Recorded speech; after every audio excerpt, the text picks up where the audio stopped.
Bienvenido a tu programa Resuelve, educación integral para la vida cotidiana, donde siempre vemos soluciones diferentes a problemas reales.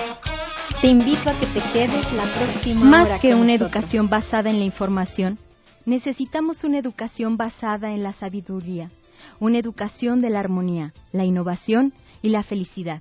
Eso es educación holista. Y la frase es del doctor Ramón Gallegos.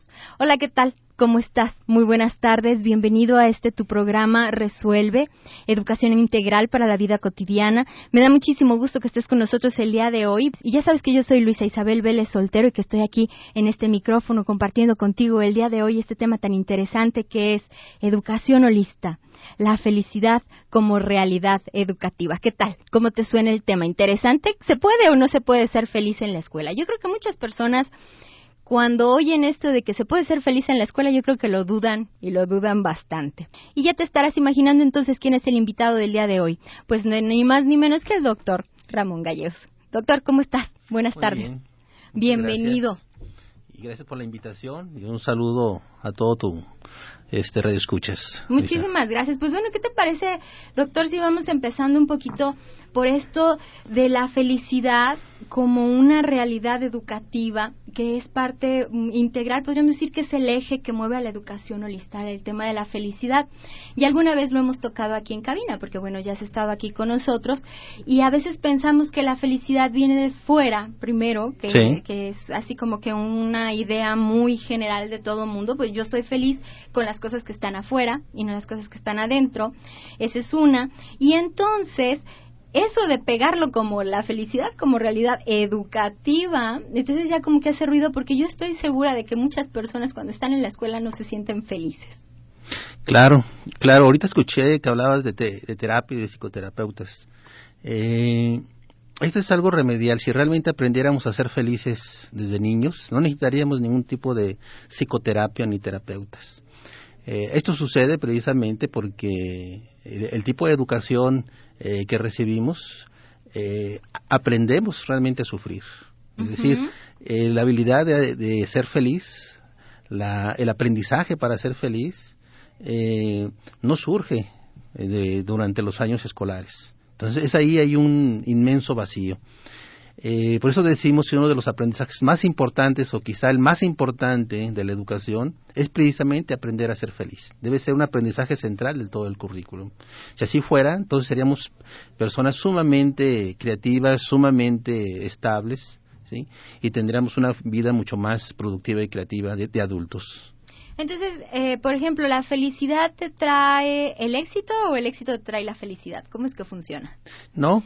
La felicidad trae el éxito, ¿sí? La felicidad es la base, la esencia a través de la cual podemos traer éxito, podemos traer bienestar, podemos traer muy buenas relaciones, podemos traer muy buen trabajo, podemos traer muy buena familia y todo lo demás, ¿sí? O sea, la esencia es la felicidad, y la felicidad forma parte de nosotros. El problema aquí es que aprendemos, ¿sí? Aprendemos a sufrir, aprendemos a no ser felices. Es ahí donde hay un gran hueco educativo. Okay. ¿Y por qué se está reflejando entonces la felicidad dentro de lo que sería la educación holista? Lo que pasa es que hay que entender que las escuelas son lugares muy deshumanizados, que no contemplan otra cosa que no sean actividades puramente académicas. Pero no hay que confundir lo que es el trabajo académico con lo que es el trabajo educativo. Lo académico solo es una parte de lo educativo. Lo educativo es algo mucho más amplio y que tiene que ver precisamente con los aspectos formativos del ser humano. Y dentro de los aspectos formativos, algo muy importante, ¿sí? Y sobre todo en educación básica, es tener experiencias de éxito y experiencias de bienestar desde niños. Eso no sucede. Entonces es ahí donde empieza a surgir un problema que cuando las personas ya son adultas se convierte en crisis pues terribles, ¿no? Porque el problema del sufrimiento es un problema muy grande en nuestra sociedad. O sea que realmente podríamos decir que aprendemos a sufrir y negamos nuestra naturaleza de ser felices. Así es, por el tipo de educación que recibimos. Una educación deshumanizada, una educación mecanicista, una educación materialista, una educación unidimensional, que nos mete en ambientes sumamente artificiales, que no se corresponden con las necesidades de aprendizaje que tenemos. La palanca del desarrollo, lo que nos permite realmente realizarnos y tener bienestar, es aprender el aprendizaje. Y el aprendizaje central es aprender a ser feliz. Pero si tenemos una visión puramente materialista de la educación, es un objetivo que no va a entrar. Entonces, ¿la escuela nos hace felices o nos hace infelices? Depende de qué tipo de escuela. Entonces, lo que me gustaría es como que aterrizarlo un poquito más sencillo para como tener ejemplos, porque bueno, el decir, por ejemplo, la escuela, y a lo mejor esto ayuda. Yo estaba leyendo el otro día en uno de los libros que tengo que leer para mi tesis doctoral, estaba leyendo que a veces las personas estudian primaria, secundaria, prepa, carrera, maestría y doctorado. Y entonces uno supondría que tanto estudio te capacita para la vida, para ser feliz para la vida. Y me llama mucho la atención lo que dice el autor, porque él dice, realmente lo que estás demostrando es que tienes la habilidad para aprender cualquier cosa, pero todo lo que se estudia en una escuela no te desarrolla de alguna manera la habilidad para resolver conflictos que se te ponen enfrente. Entonces, nada más aprendemos como un proceso mecánico de hacer algo donde nosotros no desarrollamos lo que sería la intuición, la empatía con el otro, el trabajo en equipo. ¿Es básicamente lo que estaríamos hablando? Sí, así es. Aquí la tesis es muy clara y muy simple. El conocimiento académico, técnico, no te hace un mejor ser humano. Esto hay que entenderlo muy bien porque muchas veces se confunde, ¿sí? El conocimiento académico, el hecho de que tú saques 10 en primaria, 10 en secundaria, 10 en prepa, vayas a la universidad y saques 10, eso no te convierte en un mejor ser humano, porque el conocimiento académico, ¿sí?, no impacta el desarrollo de la conciencia. Entonces puedes tener todos los grados que quieras, pero eso no significa que vas a ser un mejor ser humano, ¿sí? Es ahí donde necesitamos entonces ampliar nuestro concepto de educación, ¿sí? Todos los elementos que son cruciales para el bienestar y para el éxito y para tu desarrollo no se están aprendiendo en la escuela en este momento. Por ejemplo, ser innovador. ¿Okay? Eso no te lo enseñan en la escuela. Ser feliz, ¿sí? La felicidad tiene una alta rentabilidad. Las investigaciones nos están mostrando claramente, y hay muchísima investigación ya, que una persona feliz está inspirada y por lo tanto hace mejor todas sus actividades, es mucho más rentable, es mucho más innovadora, es mucho más sana, establece mejores relaciones, ¿sí? Entonces nuestro objetivo precisamente por eso es introducir en la educación el aprendizaje de la felicidad como parte del currículum educativo. Porque ese es el problema central, ¿sí? El problema central es que tenemos una sociedad que tiene mucho placer pero poca felicidad. Y el placer y la felicidad son dos cosas diferentes. La felicidad es una respuesta al problema del hedonismo y del nihilismo, ¿no? Tenemos una sociedad muy metida en el hedonismo, muy metida en el placer. El placer generalmente es de muy corta duración, ¿sí?, muy temporal, muy momentáneo. Puedes tener placer aunque estés estresado, aunque estés deprimido, aunque estés a punto de suicidarte, puedes tener placer, pero no puedes tener felicidad en esos estados mentales tan aversivos, ¿sí? Entonces felicidad y placer son dos cosas muy diferentes, ¿sí? Y el placer de alguna manera lo buscamos que sea rápido, de fácil acceso, mientras que la felicidad pues es profunda y dura más tiempo. Y consciente. ¿Y el placer puede ser inconsciente? Sí, obviamente. Si estás en un estado de aversión, si estás en un estado de depresión, ¿sí?, puedes tener placer. ¿Okay? Y generalmente en esos estados el placer conlleva también más sufrimiento. ¿Okay? Viene después un estado de mayor depresión. La felicidad es diferente.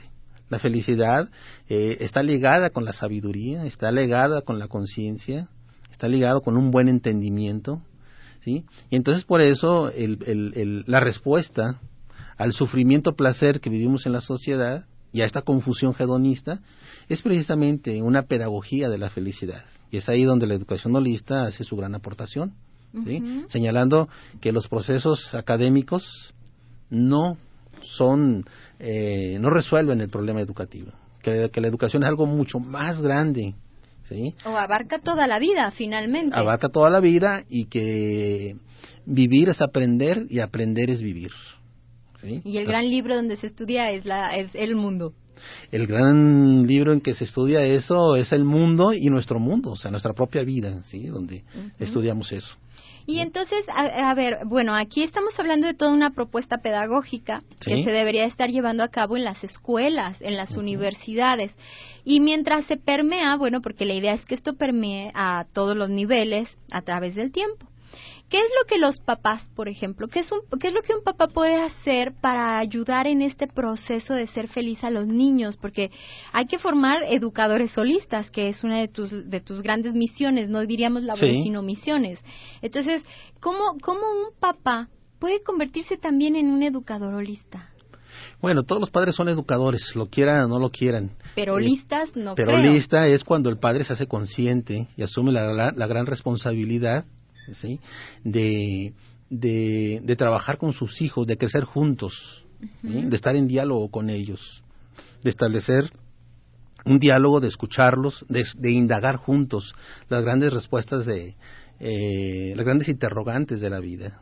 Entonces ahí donde un padre se empieza a convertir en un educador holista, cuando se interesa y trata a sus hijos como seres humanos. O sea que estaríamos hablando de que, por ejemplo, para que las personas que nos están escuchando puedan empezar a practicar esto de la educación holista, sería que favorecieran el diálogo.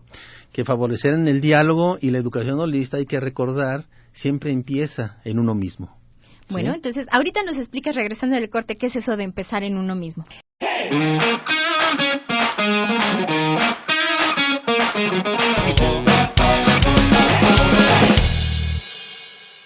Bueno, doctor, entonces nos quedamos en que íbamos a hablar un poquito cómo es eso de que una persona se conozca a sí misma primero para poder ser holista, ¿no? Sí, bueno, el conocimiento de sí mismo es un conocimiento básico de todo proceso educativo. ¿Sí? Todos deben de tener un conocimiento de quién realmente son, y la educación y las escuelas o las comunidades de aprendizaje, como decimos en educación holista, deben de tener como un objetivo central estar en un proceso de autorreflexión. O sea, los estudiantes en una comunidad de aprendizaje, en una escuela, deben de estar en un proceso constante, ¿sí? De autorreflexión de sí mismos y de conocimiento de sí mismos. El conocimiento de sí mismo es la base de todos los demás conocimientos, ¿sí? Entonces, eso, ¿cuál es el producto? Vamos a decirlo así, ¿no? Para irnos a lo concreto.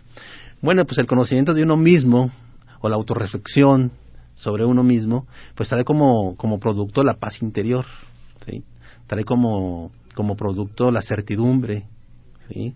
Trae como un producto el bienestar y también la felicidad, ¿sí? Entonces, este es un conocimiento muy importante, pues que a veces también a mucha gente le da flojera, ¿no? Quiere cosas mucho más fáciles, ¿sí? Sin embargo, no hay atajos para el bienestar, sinceramente. Eso realmente no existe. El bienestar, el desarrollo de la conciencia requiere un aprendizaje permanente, profundo, para poderlo lograr, ¿sí? Se requiere bastante disciplina también. O sea, la verdad, por ejemplo, es como decir, bueno, me voy a empezar a conocer, ¿no? Y es apartar un tiempo del día para dejar conocerme. Porque estoy volcando todo el tiempo toda mi atención hacia afuera y entonces no me puedo conocer. Bueno, esa es la posición clásica, pero no necesariamente. Entonces, ¿cómo lo podemos hacer? Generalmente podemos empezar así como tú lo dices, dedicando unos momentos para de manera consciente, decir, bueno, voy a estar atento durante estos minutos, ¿no? Sobre mí mismo. Pero realmente cualquier actividad que tú hagas, si lo haces con atención plena, estás en un proceso de conocimiento. Aquí el punto, y finalmente, lo que trae el bienestar, lo que trae la paz interior, lo que trae la felicidad, es la atención. La práctica de la atención plena es la joya de la corona, ¿sí? No hay verdadera felicidad, no hay verdadera paz interior, no hay verdadero bienestar si no hay atención plena, ¿sí? Esa es la verdad. O sea, el bienestar, la felicidad no viene de leer manos, no viene de cuestiones astrológicas, no viene de cuestiones fetichistas, mágicas, ¿sí? De verdad hay que decirlo, ¿sí? O sea, si hablamos seriamente de un proceso realmente de bienestar y de felicidad, viene de un trabajo de atención plena. Por ejemplo, dentro de los factores que te van a generar felicidad, podría mencionar ahorita algunos, sería la práctica de la gratitud, que ya hablamos la vez pasada de eso. Otra sería la práctica de la atención plena, Sería como un segundo punto. Un segundo punto. Podemos hablar de varios factores que son los que te van a traer felicidad. Y finalmente hay que decir que el objetivo de todos es la felicidad. Eso no se debe de perder de vista, ¿eh? Uh-huh. Que seamos educadores, nos dediquemos a cualquier otro campo, estemos en la familia, en el trabajo. ¿Por qué hacemos lo que hacemos? Porque finalmente el objetivo es la felicidad. Entonces eso no hay que perderlo de vista, ¿sí? Entonces hay prácticas que te van a ayudar a que te hagas consciente de la felicidad, ¿sí? Entre ellas está, como te decía, la gratitud, está la atención plena. Hay otras, como por ejemplo tener una práctica de ejercicio físico, ¿verdad? Si es yoga, pues mucho mejor, ¿sí? Pero esa sería, por ejemplo, otra práctica, ¿sí? Entonces hay muchas prácticas que nos van a ayudar a nosotros a centrarnos en un estado de atención plena y de reconocer la felicidad que ya existe en todos nosotros, porque forma parte de lo que realmente somos. La felicidad finalmente no depende de nada ni de nadie. La felicidad es algo implícito en nuestra verdadera naturaleza. Ok, entonces, aquí hay cosas importantes que me gustaría como retomar un poquito. Por ejemplo, lo de la gratitud, qué bueno que lo dices porque yo lo insisto mucho. Uh-huh. O sea, yo les digo, hay que aprender a dar las gracias, Es una parte que de alguna manera nos ayuda a reconocer que muchas veces alguien hace algo nada más por el gusto de hacerlo, no porque no lo hemos ganado, no porque simple y sencillamente la vida, ¿qué tuvimos que hacer para tenerla, no? Entonces, sí. Pues realmente nada. Entonces, yo creo que desde ahí podríamos empezar a decir, a veces las cosas se me dan sin que yo haga nada para tenerlas y debería de aprender a agradecerlas. Vamos a poner un caso. Si nosotros vamos a una escuela primaria y le preguntamos a 100 niños, oye, ¿estás aprendiendo gratitud? O les preguntamos a los maestros, ¿están enseñando a los niños a ser agradecidos? Te van a decir que no. Sin embargo, la práctica de la gratitud es una práctica sanadora, fundamental, central para nuestro bienestar. Entonces, por ejemplo, me preguntas de los padres. Esa sería una de las tareas de los padres, enseñar a sus hijos a ser agradecidos, porque al enseñarlos a ser agradecidos, le están enseñando una gran virtud, una gran práctica, un gran recurso para que ellos sean sanos y felices.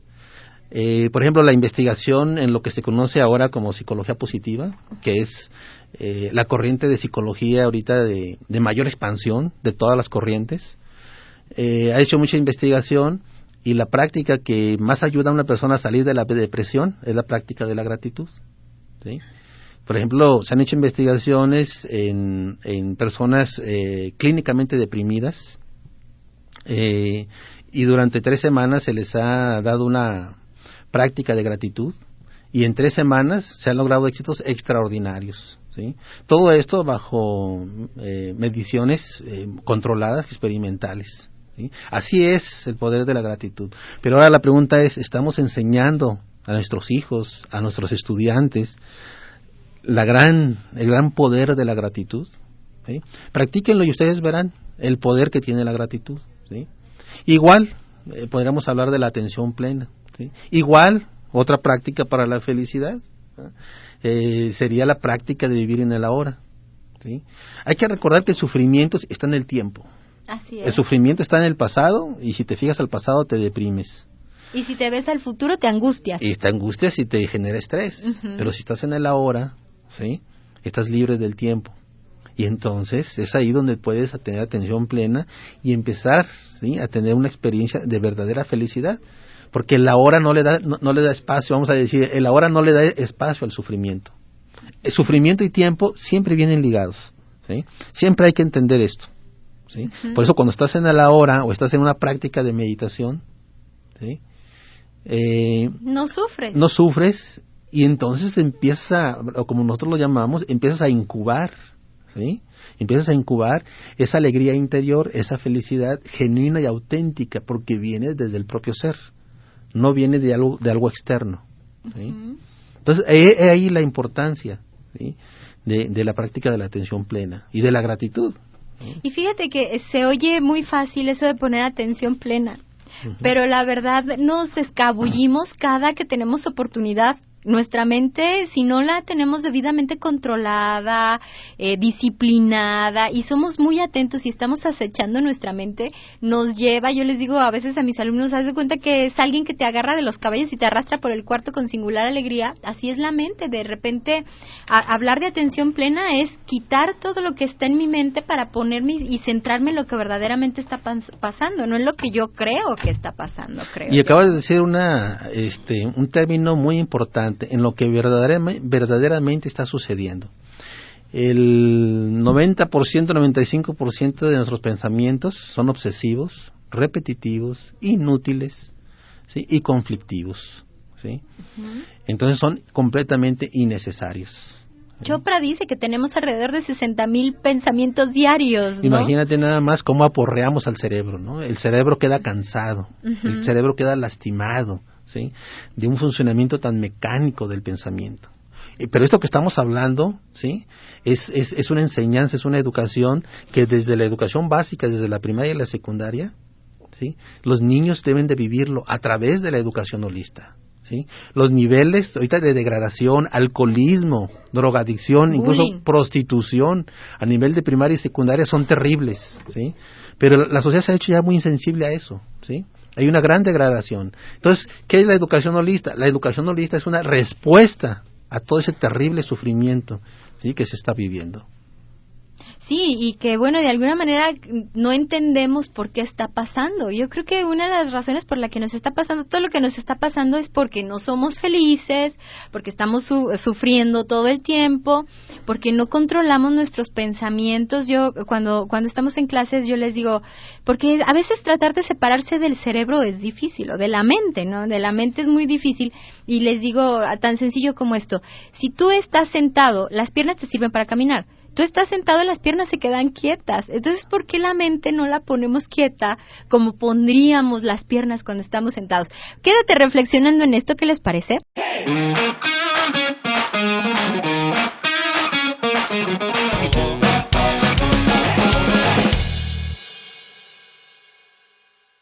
Tampoco no está interesantísimo el programa. Y bueno, me estoy riendo porque nosotros nos seguimos en el corte y de repente digo, bueno, a ver, ¿de dónde vamos a retomar? Ahorita vemos. Sí, la verdad es que tener aquí al doctor es todo un privilegio, porque la verdad que empezamos a ahondar en esto y yo no sé de qué es lo que tú pienses allá en casa, pero yo lo encuentro verdaderamente interesante y apasionante. Pero bueno, vamos a retomar un poquito lo de la atención plena y ahorita, si quieres, ahondamos en lo del sufrimiento y cómo se encadena de alguna manera el sufrimiento con esto del tiempo, que era lo que estabas mencionando. Uh-huh. Entonces, o si quieres, empezamos por lo del sufrimiento, que fue donde nos quedamos, y luego vamos a la atención plena, ¿no? Que decías, bueno, el sufrimiento tiene mucho que ver con el tiempo. Sí. Sí. Bueno, vamos a tratar de articular todo, okay. ¿Sí? En términos concretos, en términos tratando de ser muy claro, diría que lo que necesitamos es estar en paz con el pasado, vivir con certidumbre hacia el futuro y estar felices en el ahora. Okay, o sea, así podríamos concretar el arte de vivir, vamos a decirlo así, ¿sí? Y se oye muy sencillo. Uh-huh. A ver, el primero, vivir en paz con el pasado. ¿Estás en paz con el pasado? ¿O tienes rencores, rencores, odios, depresiones, no estás a gustes? Bueno, todo eso se tiene que trabajar. Aquí el punto clave es que para que tú seas feliz, necesitas estar en paz con el pasado. Qué bonito. Pero ese es el punto, en paz con el pasado, ¿sí? Y cuando hablamos de paz con el pasado, estamos hablando de aceptación. Aceptación es ver las cosas con sabiduría.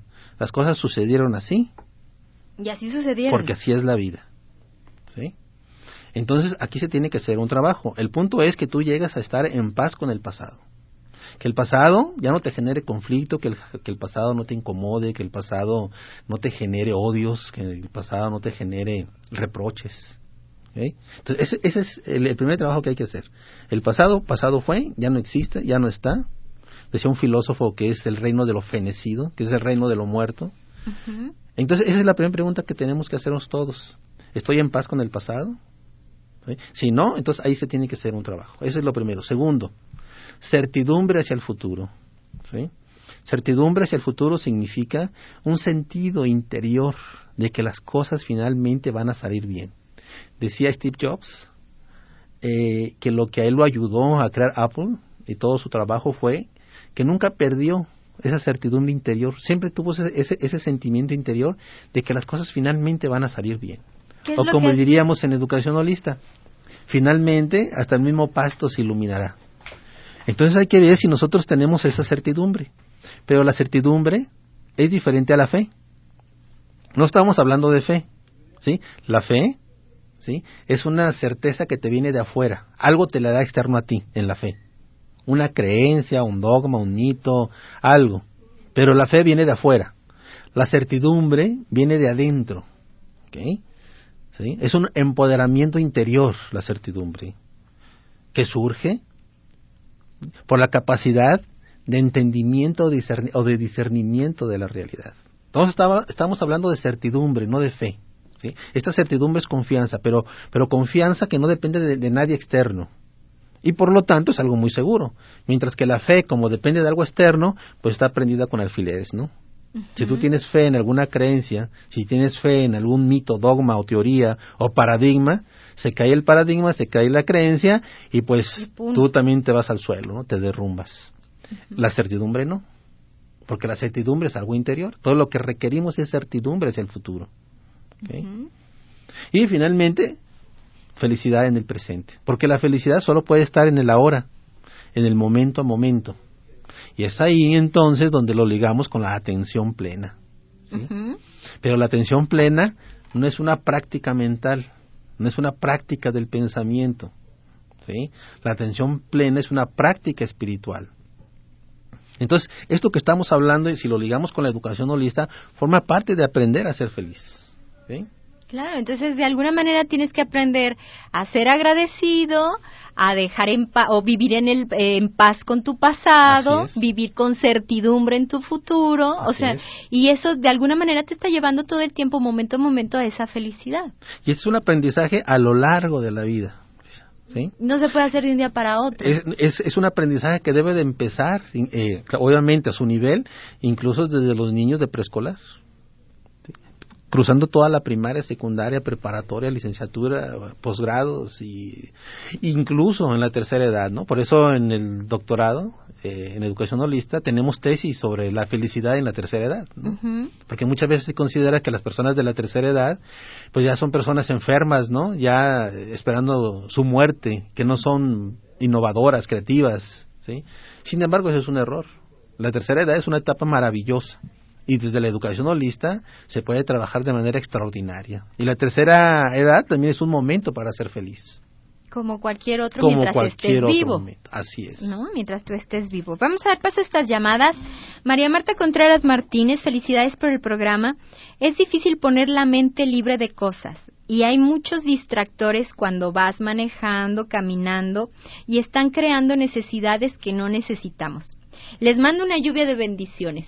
Entonces, bueno, aquí tenemos la lluvia de bendiciones que manda Marta. Muchísimas gracias. Y bueno, ¿qué piensas de esto, doctor? O sea, ¿es difícil? Pues sí, es difícil. Bueno, lo que pasa aquí es que hay que salirnos, no hay que identificarnos con la mente. Para empezar, nosotros no somos la mente, ¿sí? Mucho del problema surge y nos vemos afectados cuando creemos que esos pensamientos o esa mente somos nosotros. Y no es así, nosotros somos la conciencia. Una cosa es la conciencia y otra cosa son los pensamientos o la mente. Uh-huh. Para poner una imagen fácilmente entendible, diríamos que nosotros somos la conciencia como si fuéramos el cielo. Los pensamientos o la mente son como las nubes. Uh-huh. Pensamientos y mente están en la conciencia, pero no son la conciencia. Son las nubes. Entonces, si nosotros creemos que somos una nube negra, ¿verdad?, vamos a estar en este proceso tan obsesivo de estarnos martirizando con pensamientos. Pero si nosotros nos desidentificamos y nos ponemos desde la conciencia, desde el observador ecuánime, y aquí hablando de ecuanimidad, ¿sí?, entonces todo se empieza a aclarar, ¿sí? Todo empieza a agarrar un ritmo y una armonía muy natural. Por eso es importante, y ahora estamos hablando de educación en la armonía, ¿sí? Es decir, donde todo está en su justo lugar.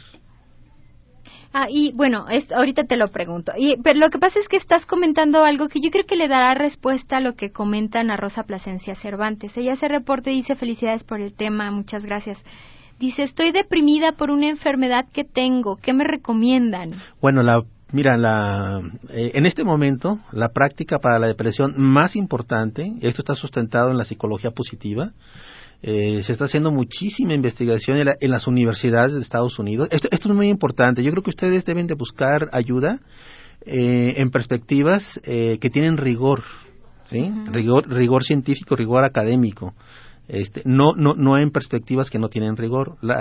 Esta investigación que se hace en Estados Unidos ha sido tan importante para la depresión que el mismo gobierno de Estados Unidos está dando ahorita muchísimos fondos para seguir trabajando sobre eso, y es la práctica de la gratitud. Entonces, lo que yo le recomendaría a Ana Rosa, ¿sí?, sería la práctica de la gratitud.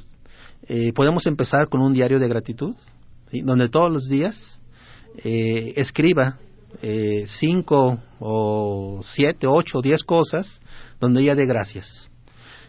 Puede dar gracias por muchísimas cosas tan simples, porque salió el sol, porque un pájaro se posó en el árbol y cantó, porque a un amigo le llamó, porque comió, ¿sí?, porque durmió bien, ¿sí?, porque tomó un baño muy refrescante. O sea, lo importante es empezar a dar gracias por todo. Porque ¿sí?, tiene medicina para su enfermedad. Así a lo es, mejor, o ¿sí?, sea, como que hay que rescatar lo bueno que se tiene y escribirlo. Sí, la práctica de la gratitud es muy importante, porque vas reconociendo todos los aspectos positivos que hay en la vida y en el mundo, a pesar de las circunstancias en que nos podamos encontrar. Entonces, es un trabajo de muchísima fuerza y de muchísimo apoyo para salir de la depresión, lo que es la práctica de la gratitud. Creo que hasta ahorita no se ha encontrado nada más poderoso que la práctica de la gratitud. Y entonces hay que hacer ese diario, hay que estar escribiendo 5, 6, 7, 8 cosas de las cuales hay que dar gracias. Y generalmente la investigación que se ha documentado hasta este momento dice que entre 3 o 4 semanas empieza a haber cambios muy, muy, muy importantes. Pues Ana Rosa, entonces habrá que comprar el cuaderno y empezar con el diario de la gratitud. Vamos a un corte y regresamos.